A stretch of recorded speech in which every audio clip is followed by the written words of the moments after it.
Nah, ketika Fatihah itu sebegitu keramatnya, sebegitu topnya, itu setan rapat, singkat cerita itu, yang tadi dipimpin oleh iblis yang sedang terkapar apa? Terus tali obatnya nggak ada, cuma dia shock karena ada surat yang turun yang melafatkan itu pasti selamat dari apa? Neraka. Nah ini gimana saran Anda? Sarannya adalah bikin orang-orang itu lupa, tidak baca Fatihah. Nah ini rapatnya iblis. Idzabu wajtahidu hatta tukhilu qulubahum hatta la yaqulu hadhihi surah. Kala yuksiru qira'ataha wa la yakunu lahum ajrun wa thawabun bal yakunu lahum adzabun wa iqabun.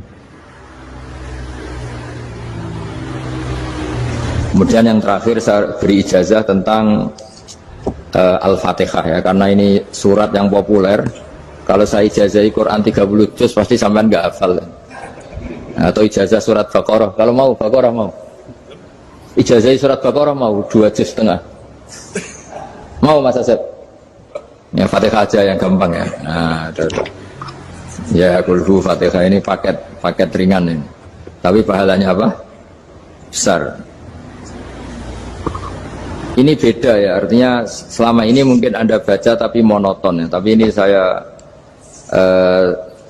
bacakan teks aslinya tentang istilahnya itu mazaya itu kelebihannya Fatihah.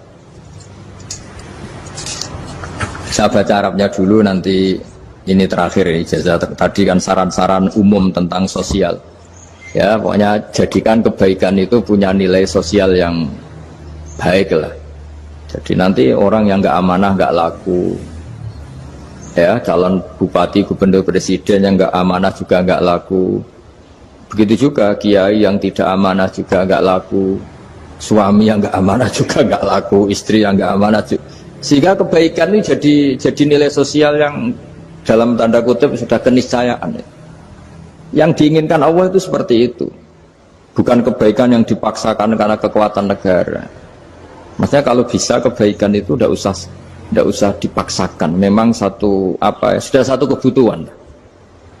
Kayak cerita-cerita di negara maju itu, bahkan apapun jatuh itu nggak ada yang ngambil apa itu. Makanya gambarannya Mekah Medina kan gitu kan, barang jatuh nggak ada yang berani apa ngambil itu, saking sudah jadi sistem. Nah, sehingga banyak negara di Eropa itu yang sampai nggak punya tentara, nggak punya polisi karena kebaikan sudah. Nah kita kan masih capek, polisinya aja capek apalagi masyarakatnya, karena ya apa ya, kebaikan itu belum jadi nilai apa bersama. Nah kita selain ditopang negara, ada polisi, ada tentara, itu kita usahakan kebaikan itu jadi nilai apa bersama. Ya, tadi wa'tamiru bainakum bima'ruf. Dan kita punya reputasi yang bagus dalam bab ini. Saya masih ingat kecil saya itu yang jilbaban hanya keluarga kiai. Sekarang rata-rata masyarakat itu jilbaban. Dulu yang sekolah SMP, SMA itu jilbaban kadang dulu malah dilarang ya, harus sama seperti itu seragamnya. Sekarang sudah boleh dan nyaman. Lama-lama yang dapat simpatik ya yang pakai pakaian model tertutup seperti itu. Lama-lama gamane cara wong golek mantu ya golek yang seperti itu daripada yang blodor. Lama-lama jadi nilai bersama. Ya ingin saya seperti itulah. Di terminal juga sama. Orang mau makan cari warung yang kelihatan ada ayat kursinya, pakai jilbab, atau paling tidak dia nggak mungkin lah nyuguhkan yang tiren atau yang haram. Akan ada garansi sosial, ada apa? Ada garansi apa? Sosial dengan penampilan yang soleh itu kan, masa iya nyuguhkan oposan babi gitu itu. Jadi nilai sosial itu harus, ya tadi harus benar-benar jadi nilai. Sehingga negara biar nggak capek-capek. Polisi juga gak capek kan, karena tugasnya orang Jawa mau ngawat-ngawati tok, tapi sudah tidak perlu tegang karena kebaikan sudah jadi nilai apa bersama. Ya, ingat-ingat ya ayatnya tadi, wa'tamiru bainakum bima'ruf. Jadi kebaikan itu harus jadi nilai bersama. Iktimar itu menjadi urusan bersama. Makanya kalau kita rapat besar disebut apa? Muktamar. Muktamar itu urusan bersama. Ya tadi imamnya sholat juga menopang Gojek karena nggak lama-lama nopang Grab, nopang Kernet, nopang penjaga Indomaret, penjaga bensin, pom bensin. Nah dia hanya punya waktu 5 menit terus imamnya baca Baqarah kan. Iya imamnya mursyid, mungkin dia tambah lama tambah dapat aplaus dari muhibbinnya, tapi makmumnya Dia tambah lama dapat penghormatan dari pecintanya, tapi kitanya wah khusyuk wali kan, dia dapat status naik lah. Kita yang sudah tidak ikut jadi wali diganggu apa pekerjaannya. Kalau ada imam seperti itu sampai mufarokoh saja, niat ya Allah sampai sini saja, saya makmum orang itu, silakan orang itu punya urusan sendiri dengan jenengan, ya sudah, atau salib saja apa. Ya, itu boleh. Kalau dalam fikih namanya apa, mufarokoh. Mufarokoh itu niat, tapi kamu jangan langsung selonong mufarokoh, niat dulu pamit sama Allah bahwa sekarang mau mufarokoh. Ya, tapi ya jadi sholat yang aneh kan, imamnya masih rukuk, kamu terus sujud, terus apa-apa selesai ya. Mungkin dalam pandangan itu orang lain ini maksudnya makmum gimana ini kok begini. Tapi sudahlah, Allah Maha tahu. Nah, insya Allah dimaklumi. Ya saya baca tentang Fatihah ya, karena sampean pasti sering baca Fatihah. Supaya apa sekaligus jadi jimat lah gitu. Jadi kalau kamu sering di jalan-jalan yang mungkin sepi, atau mungkin kan tidak semua teman Grab itu nasibnya bagus yang di Semarang Jogja.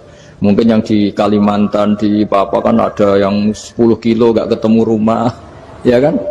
Ya lihat di TV-TV itu kan kasihan kan, sudah 10 kilo gak ketemu rumah, penumpangnya kewekar preman tuh kan, ini makan orang enggak kan gitu. Kan ujiannya dua, kalau penumpangnya cantik itu ya kecoba syahwat, kalau preman takut. Jadi orang itu selalu ujian itu. Sing sedengan itu kan jarang orang itu. Jadi kalau penumpangnya perempuan cantik ujiannya itu syahwat, kalau preman ujiannya ketakutan. Kalau orang yang lemah bawa uang ujiannya kamu ingin garong. Jadi hidup itu memang semuanya ujian. Liyabluwakum ayyukum ahsanu amala. Makanya saya sering ditanya oleh teman-teman, Gus, nah ujiannya kenal wong wedok elek piye? Sama. Kenal wong ayu ujiannya syahwat, kenal wong elek ujiannya ngenyek. Itu sama-sama dosa. Syahwat ya dosa, ngenyek juga dosa. Walek keriting untune metu ya dosa, ngomong gitu. Kadang-kadang orang berpikir enak kancanan wong elek gak dosa. Kata siapa kancanan wong elek itu ya dosa, karena bawaannya ngenyek. Ngenyek itu menyepelekan itu. Makanya saya itu ya gak mau berteman sampean. Nanti kan bawaannya ngenyek atau seneng ya tidak tahu. Ya sudah, ada takdir saja, kalau ketemu ya tak ulang ngaji gitu. Tapi ini ngaji terakhir, setelah ini ngaji biasa aja, tidak usah resmi gini. Ngaji kok resmi aneh. Pokoknya nanti suatu saat kalau pandemi sudah berlalu, saya akan ngaji Rebona. Lalu ini ngaji. Ini ngaji yang kurang bagus karena ngatur kiai kurang berkah ini. Nanti tapi ya lumayan lah, masih mau ngaji. Ngaji kok tanggal ini, jam ini. Sekarang suatu saat kamu tak panggil, Mas Wahyu datang ke sini jam ini, tidak mesti bisa. Mungkin pas ada acara apa, oh, maaf ke sini pas ngecek, pas apa. Jadi ya sudah, tapi tak maafkan, enggak apa-apa. Takdir ya. Tak bacakan supaya sampean tahu keramatnya bismillah. Nah, sebelum saya bacakan bismillah Fatihah, tak beritahu tentang ilmu tafsirnya karena ini penting sekali. Fatihah itu dawuhnya Allah, tentu itu dawuhnya Allah. Saya ulang lagi, itu kalamullah. Tapi yang sudah diberikan kesampaian ke kita semua.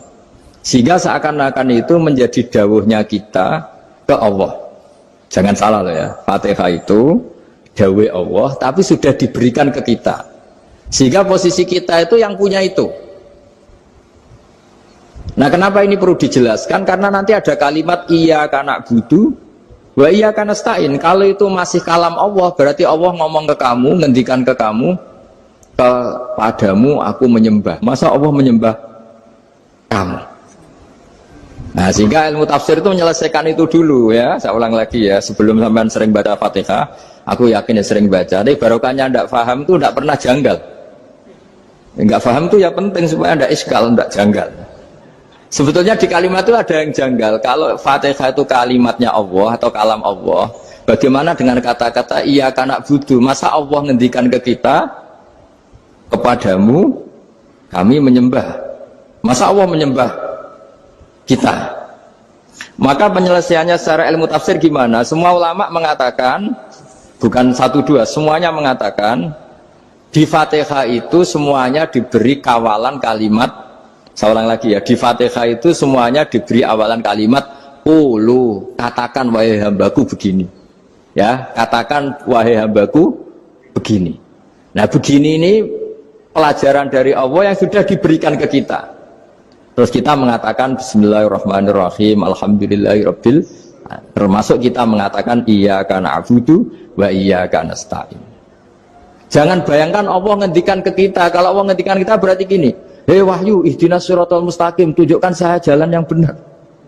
Nah nanti kamu terus, ya Allah, Anda aja minta tolong saya minta tolong siapa kan? Jadi panjang kan? Ya, saya ulang lagi ya. Jadi itu di Ulumul Quran diterangkan gimana? Sebelum baca Fatihah, ya.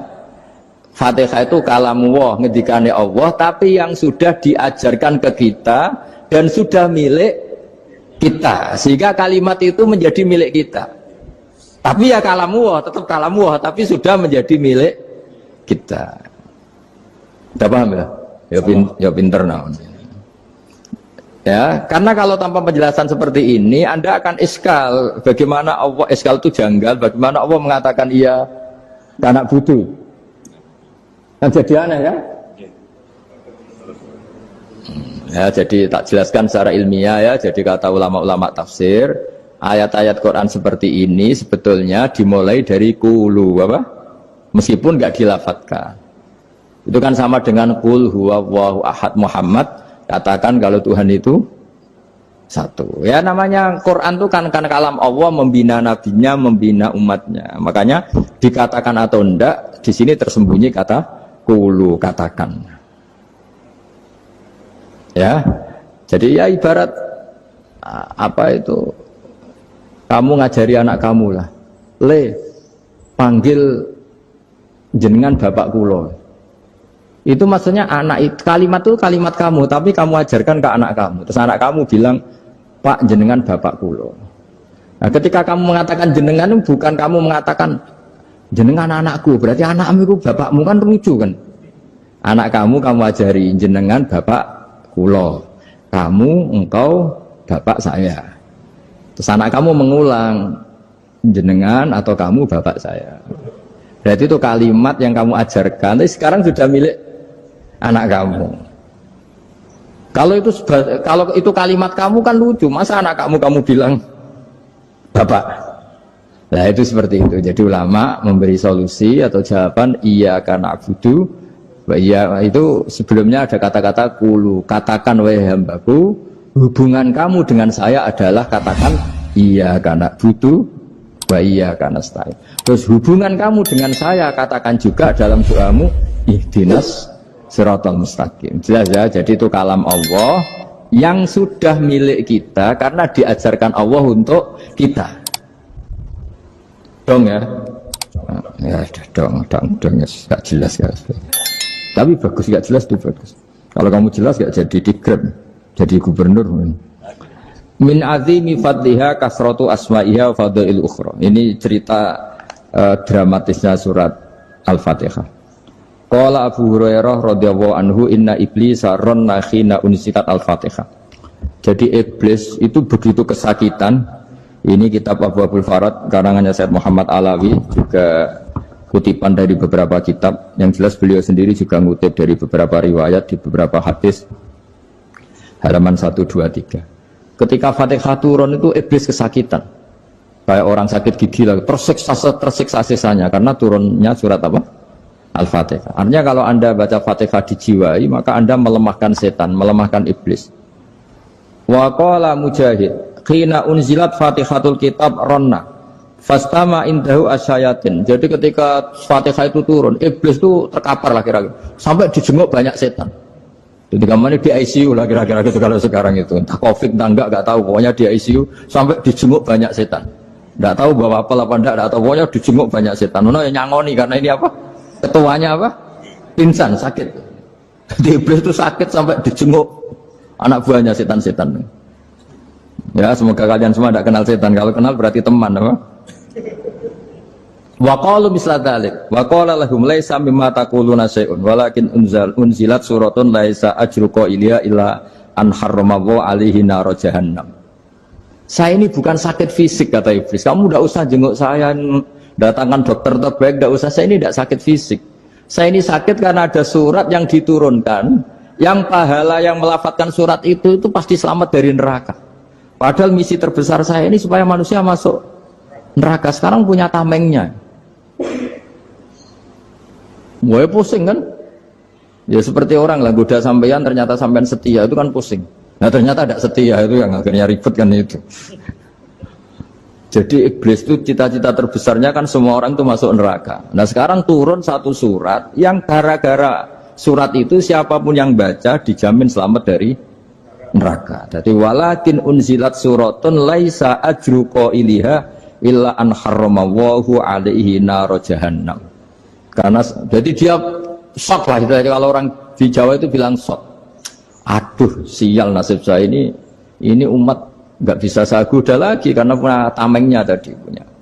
Qadba tolakai dukum makrukum. Rekayasa kalian sekarang itu tidak ada gunanya semua. Nah, ini alhamdulillah di Indonesia kelihatan kan banyak yang miskin, banyak yang susah. Tapi selagi mereka masih sholat, itu keinginan mencari halal itu masih tinggi. Kayak apa kita di tengah kota, jauh dari anak istri, jauh dari tetangga. Biasanya kalau orang jauh dari anak istri, tetangga kan sakar pede. Tapi yang soleh masih banyak, sudah jauh dari keluarga tetap lurus. Loh, kalau yang dekat lurus kan wajar, konangan wong akeh kan. Ini sudah jauh masih lurus. Nah ini nggak lepas dari barokahnya surat apa? Surat Fatihah tadi. Jadi karena ada surat yang menjamin pelafalnya atau qailiha terbebas dari api neraka. Wa qalat as-sayatinu lahu is ayyusai'in ta'muruna ya maulana. Faqala lahum idhabu wajtahidu hatta tukhfilu qulubahum hatta la yaqulu hadhihi surah. Lalu kita gimana? Jadi para setan gitu. Lalu kita gimana? Terus kata iblis, sudah bikin mereka lupa sehingga tidak baca lagi. Selagi masih baca kita pasti keok. Jadi kalau sampean sudah jarang baca Fatihah itu berarti sudah bagian dari kemenangan apa? Iblis. Jadi kalau sampean sudah jarang baca Fatihah itu berarti bagian dari kekalahan Anda, kemenangan iblis. Masih sering baca? Berapa kali? 5 kali sholat. Terus apa lagi? Kalau ngajarin itu juga selain itu juga. Kok 5 kali tok itu? Berarti pas sholat fardu tok. Enggak 5 kali itu mendingan itu 17. Kamu itu ngitungnya jangan 5 ini. 5 waktu saja. 5 waktu itu berarti lumayan kan? Berapa? 17 ya? Iya. 17 ya? Ya. 17, tapi kalau makmum tuh sering separuh kan, apalagi makmum terawih. Ya kan? Makmum terawih itu bacanya Fatihah ada yang sempurna enggak ya? Ya enggak lah. Baru alhamdulillah rabbil alamin ruko ikut ruko gitu. Makmum kan yang terawih lah Mas. Kalau terawih jarang sempurna ya. Fatihahnya itu. Kan imam sudah ruko. Kamu bacanya Fatihah sampai mana tuh? Baru setengah ya. Ya paling pas terawih aja kan enggak sempurna ya. Apalagi kalau imamnya sing kilat tuh waduh malah. Nah ketika Fatihah itu sebegitu keramatnya, sebegitu topnya, itu setan rapat, singkat cerita itu yang tadi dipimpin oleh iblis yang sedang terkapar apa? Terus tadi obatnya nggak ada, cuma dia shock karena ada surat yang turun yang melafatkan itu pasti selamat dari apa? Neraka. Nah ini gimana saran Anda? Sarannya adalah bikin orang-orang itu lupa, tidak baca Fatihah. Nah ini rapatnya iblis. Idhabu wajtahidu hatta tufilu qulubahum hatta la yaqulu hadhihi surah. Kala yuksiru qira'ataha wa la yakunu lahum ajrun wa thawabun bal yakunu lahum adzabun wa iqabun.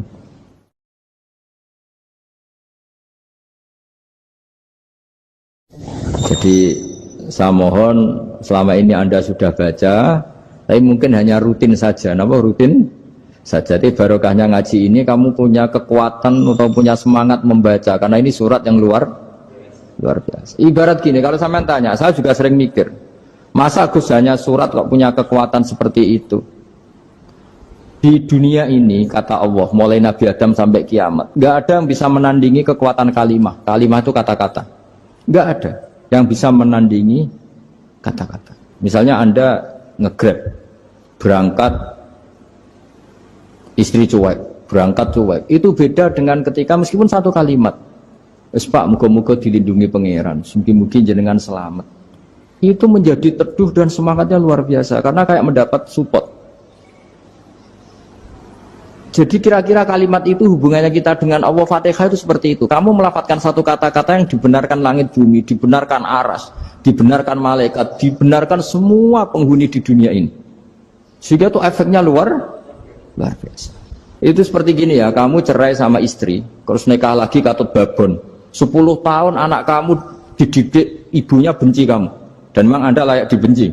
Duit. Dan sampai nggak pernah manggil kamu Pak. Suatu saat, kamu tentu rindu kan, ingin dipanggil Bapak oleh anak kamu. Suatu saat anak ini manggil kamu Pak E.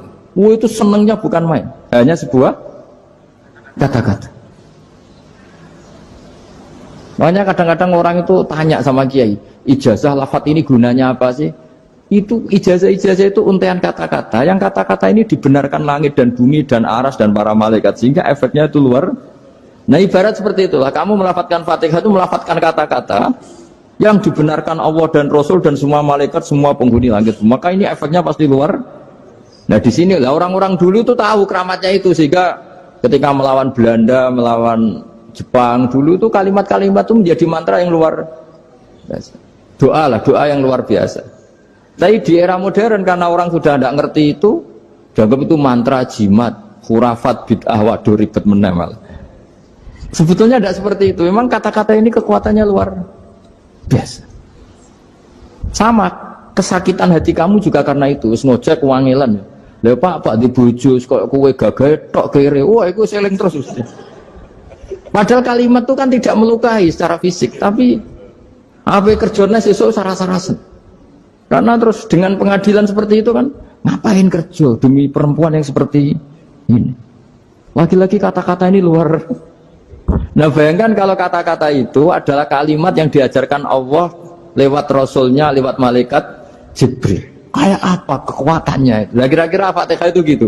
Kalimat yang baik, kalimat thayyibah diajarkan oleh Allah dan Rasul, kayak apa kira-kira kekuatannya? Pasti luar biasa. Wong support yang dikatakan istri kita, anak kita aja luar biasa, apalagi ini support yang diajarkan Allah dan Rasul. Ya makanya saya mohon kalau baca Fatihah, baca kalimat-kalimat thayyibah ketika sholat itu dijiwai. Ya misalnya Rabbana lakal hamdu mil'us samawati wa mil'ul ardi wa mil'u ma syi'ta min syai'im. Engkau zat yang layak dipuji, dan pujian ini memenuhi langit dan bumi. Karena kita tahu nggak ada sejengkal di alam raya ini kecuali di situ ada rahmat Allah. Misalnya kamu bisa lewat sampai rumah saya, kamu mungkin anggap biasa saja. Coba kalau ngalami likuifaksi, tahu-tahu bumi ini ambles, bisa ngelewati yang likuifaksi itu luar. Tanyakan orang pernah ngalami likuifaksi di Sulawesi, itu melihat bumi bisa diinjak gak ambles itu, wah luar. Nah, zaman nggak ngalami itu sehingga lewat bumi ya biasa aja. Coba kalau ngalami seperti tidur, ya biasa aja. Coba kalau ada gempa, bahwa bumi tenang ini sudah nikmat yang luar biasa. Masa kamu ngaku nikmat nunggu digituin? Ya kan? Nah, makanya baca Fatihah dijiwai lah, bahwa ini kalimat yang luar biasa. Nah, saya teruskan ya. Warwa Muslimun fi sahihihi an Ibnu Abbas radhiyallahu anhuma annahu qala bainama Jibril alaihi salam qaidun dan Nabi sami anaqidan min fawqi farafa'a ra'sahu faqala hadza babun minas sama futihal yawma lam yuftah qaddu ilal yawm fanazala minhu malakun faqala hadza malakun nazza ilal ardi wa lam yanzil qaddu ilal yawma fasallim waqal abshir binuraini qad uti tahuma lam yu'tahuma nabiyyun qablak Fatihatul kitab wa khawatimus suratil baqarah. Jadi suatu saat Jibril ini jagongan kira-kira gitu sama Rasulullah. Tahu-tahu langit itu gemuruh. Langit gemuruh kata Jibril, terus semuanya ngangkat kepala ke langit. Ini pintu langit baru ini dibuka, yang sebelumnya tidak pernah dibuka seperti ini. Turunlah malaikat, yang malaikat ini pun malaikat spesial, yang nggak malaikat murahan lah kira-kira gitu, yang nggak pernah turun ke bumi kecuali juga saat itu. Dengan penyambutan yang luar biasa, dengan semuanya tidak pernah terjadi. Hanya karena bahas surat Fatihah. Jadi ini surat yang luar biasa, pengawalannya lewat malaikat yang spesial, nggak pernah turun di bumi kecuali saat itu. Penyambutannya juga nggak pernah seperti itu, baru seperti itu. Jadi semuanya itu spesial. Nah, kenapa ini spesial? Karena di situ ada isi puja-puji kepada Allah Subhanahu wa Ta'ala. Ada ikrar kita, alhamdulillah rabbil alamin, ar-rahmanir rahim. Ikrar ini penting. Kalau contoh paling gampang gitulah. Kamu punya istri selama ini cerewet terus. Suatu saat ngomong, Pak, tak angen-angen ra ono wong lanang koyo sampeyan. Itu langsung ndak ada lelaki sebaik engkau. Itu sampean senengnya Masya Allah. Karena ada ikrar dari seorang istri ke kamu. Nah bayangkan kalau ikrar kita sebagai hamba diakui oleh Allah Subhanahu, maka ikrar ini akan dicatat sebagai kebaikan kita yang kita panen nanti di akhirat. Karena ada ikrar. Kita ikrar bahwa Alhamdulillah Rabbil Alamin. Kita ikrar Ar-Rahmanir Rahim. Kita ikrar Maliki Yaumiddin. Kita ikrar iyyaka na'budu wa iyyaka nasta'in. Sampean misalnya jadi orang Indonesia, ketemu orang Indonesia yang makmur di Jerman, terus lupa Indonesia. Kamu orang Indonesia? Enggak, saya enggak orang Indonesia. Mangkel gak kira-kira? Mangkel. Karena salah ikrar kan gitu. Ya jadi saya mohon jangan anggap kalimat itu hal yang biasa, tapi luar biasa. Nggih, ngoten mawon. Assalamualaikum warahmatullahi wabarakatuh.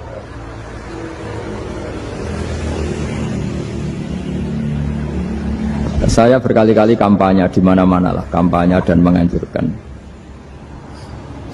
Di antara catatan dalam Suhufi Ibrahim wa Musa kan ada kan di Quran itu yang dinamakan lampiran-lampiran wasiatnya Nabi Ibrahim dan Nabi apa? Musa. Itu di antara catatannya begini. Orang yang punya akal itu adalah orang yang bisa menikmati sesuatu yang baik. Misalnya gini, contoh gampang gini. Kamu punya anak pertama atau punya anak yang masih kecil. Itu gendong tuh senangnya bukan main. Melihat anak sehat tuh senangnya bukan main. Mungkin saat itu banyak orang yang sedang maksiat dengan perempuan nakal atau dengan teman-teman nakalnya, yang nganggap seperti itu tidak nikmat. Tapi andekan ini ditimbang ya ditimbang. Yang maksiat tulan, misalnya paling ukuran bahagianya itu 70%. Tapi yang ini, yang nimang anak baru lahir atau masih kecil, corong Jawa ngeloni anak, bisa saja bahagianya itu sampai 100%. Artinya selama ini kesalahan kita adalah nganggap maksiat itu pasti menyenangkan dan taat itu tidak menyenangkan. Makanya saya berkali-kali fatwa, untuk melawan kenikmatan maksiat, orang harus terbiasa menikmati taat, menikmati kebaikan. Jangan kira kita nimang istri nikmat, nimang anak nikmat, ketemu teman yang lama tidak ketemu juga nikmat. Artinya kita akan melewati berjam-jam untuk jagungan sama teman, sama anak, sama istri. Dan itu harus kamu nikmati supaya mengganti tidak berkebutuhan nikmat yang lewat jalur maksiat. Jadi saya mohon sarana-sarana yang menyenangkan itu, yang taat itu kita maksimalkan. Makanya bapak saya itu sering pesen, kowe nak ngaji sing guyon, sing seneng. Nganti wong maksiat itu karena cari kesenangan. Coba kalau kesenangan itu sudah didapatkan saat taat, maka tidak butuh lagi kesenangan yang berbentuk maksiat. Makanya orang-orang wali dulu kalau sudah sholat itu gak bisa berhenti karena merasa nikmat. Makanya Nabi pernah ngendikan wa qurratu aini fi sholat, nyaman saya itu kalau sedang sholat. Sekarang ditagih kan, nah zaman rukun kan gak ditagih, nah istukaran kan di. Terus kita jadi kiai bingung. Jare sing ngutangi kon 7 juta, mergo pedet dihitung. Jare sing utang, murian mau 3.000, Gus. 3.000 untuk pentol, siomen. Udah tak bantan teng karep kula. Sing utang seneng 3.000, sing utangi seneng 7 juta. Lah saiki bareng, ya nak ngono sawur pedet ta mending ngono. Pedet apa, Gus? Sisi tok milih pedet limusin. Sisi tok milih pedet biasa, dhisik pedet biasa. Lah ya pedetku biasa iku cara nak mbok utang wis ndek anak putu.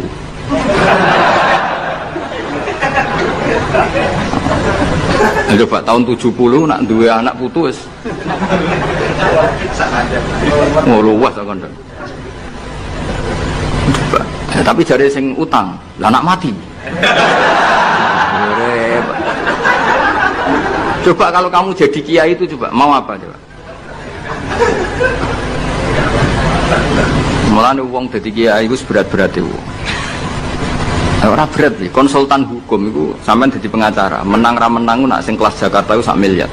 Nak kelas kabupaten jadi 5 juta. Dadi kiai gak salam templek 20.000 taruhane swarga neraka.